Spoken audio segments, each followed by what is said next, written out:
நண்பர்களுக்கு இனிய காலை வணக்கம்ங்க. எல்லோரும் எப்படி இருக்கீங்க? நல்லா இருப்பீங்கன்னு நினைக்கிறேன்.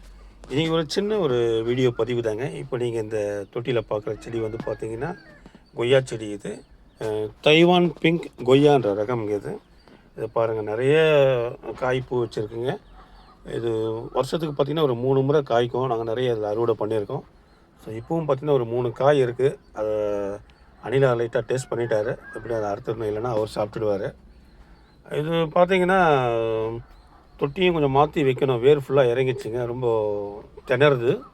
ஸோ அதனால் மாற்றி வைக்கிறதுக்கு முன்னாடி ஒரு சின்ன வீடியோ பதிவில் காட்டலாம் அப்படின்றனால அதை காமிச்சிருக்கேங்க. ஏன்னா நம்ம காட்டுறது வந்து மற்றவங்களுக்கு வந்து ஒரு மோட்டிவேஷ்னலாக இருக்கும். அவங்களும் வந்து மாடி தோட்டத்தில் இந்த மாதிரியான பழச்செடிகள் வளருமா, வளர்க்க முடியுமா அப்படின்றவங்களுக்கு முடியும் அப்படின்னு சொல்லிட்டு அவங்களும் ஒரு நம்பிக்கை தரமாக இருக்குன்றதுனால தான் இந்த செடி வீடியோ இப்போ போட்டிருக்கேங்க. நான் இது வந்து பார்த்திங்கன்னா தைவான் பிங்க் கொய்யான்ற ரகம். நல்ல ஒரு லைட் பிங்கிஷாக இருக்குங்க. லைக்கோபின் கண்டென்ட் அதிகமான இருக்கிற செடி இது. இது கொஞ்சம் லைட்டாக இலைக்கருகள் நோய் வந்துடுச்சு. அதுக்கப்புறம் இந்த பெவேரியா பேசியானா, பேசில் சப்ஸ்டிலஸ் இதெல்லாம் கொஞ்சம் அடித்து விட்டோன்னா கொஞ்சம் கிளியர் ஆகிடுச்சுங்க. இது கீப்பிங் குவாலிட்டி பார்த்திங்கன்னா ஒரு வாரம் வச்சுருந்து கூட சாப்பிட்லாம்.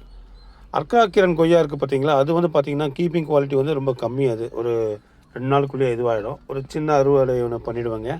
பாருங்கள், பண்ணியாச்சு. இந்த அணிலார் கடிச்சிருக்காரு பாருங்கள், விட்டால் அவர் சாப்பிட்டுடுவார் அவர்.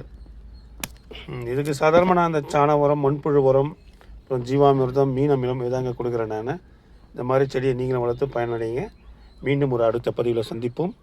உங்கள் அனைவருக்கும் இந்த நாள் இனிய நாளாக இருக்க என்னுடைய வாழ்த்துக்கள். தேங்க்யூ. Bye bye.